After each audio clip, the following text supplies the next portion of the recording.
নতুনকৈ এতিয়া আৰু কোনো বিএড কলেজ নহয় আমি অসম চৰকাৰেও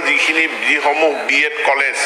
আমি নিৰ্মাণ কৰিছিলোঁ সেই বিএড কলেজসমূহ এতিয়া আমি কাষতে থকা সাধাৰণ মহাবিদ্যালয়লৈ হস্তান্তৰ কৰি দিছোঁ সেই আন্তঃগাঁথনি ধৰ জাগিৰোডতে আমি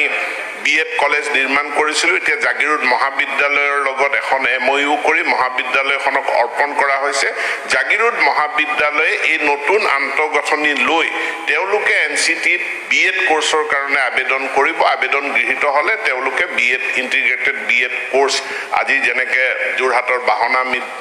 মহাবিদ্যালয় হেমবৰুৱা মহাবিদ্যালয় বা নৰ্থ লখিমপুৰ মহাবিদ্যালয় তেওঁলোকে ইন্টিগ্ৰেটেড বিএড কোৰ্সৰ অনুমতি NCTৰ পৰা পালে এই সকলোবিলাক মহাবিদ্যালয়ে তেওঁলোকৰ প্ৰয়োজনীয় চৰ্তসমূহ পূৰণ কৰি আবেদন কৰিলে বিএড কোৰ্সৰ চলাব পাৰিব পৃথক বিএড কলেজৰ প্ৰয়োজন নাই নতুনকৈ এতিয়া আৰু কোনো বিএড কলেজ নহয় আমি অসম চৰকাৰেও যিসমূহ বিএড কলেজ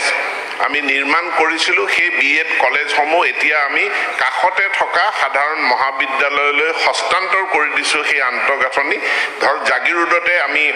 বিএড কলেজ নিৰ্মাণ কৰিছিলোঁ এতিয়া জাগিৰোড মহাবিদ্যালয়ৰ লগত এখন MOU কৰি মহাবিদ্যালয়খনক অৰ্পণ কৰা হৈছে জাগিৰোড মহাবিদ্যালয়ে এই নতুন আন্তঃগাঁথনি লৈ তেওঁলোকে NCTত বিএড কোৰ্সৰ কাৰণে আবেদন কৰিব আবেদন গৃহীত হলে তেওঁলোকে বিএড ইন্টিগ্ৰেটেড বিএড কোৰ্স আজি যেনেকে যোৰহাটৰ বাহনা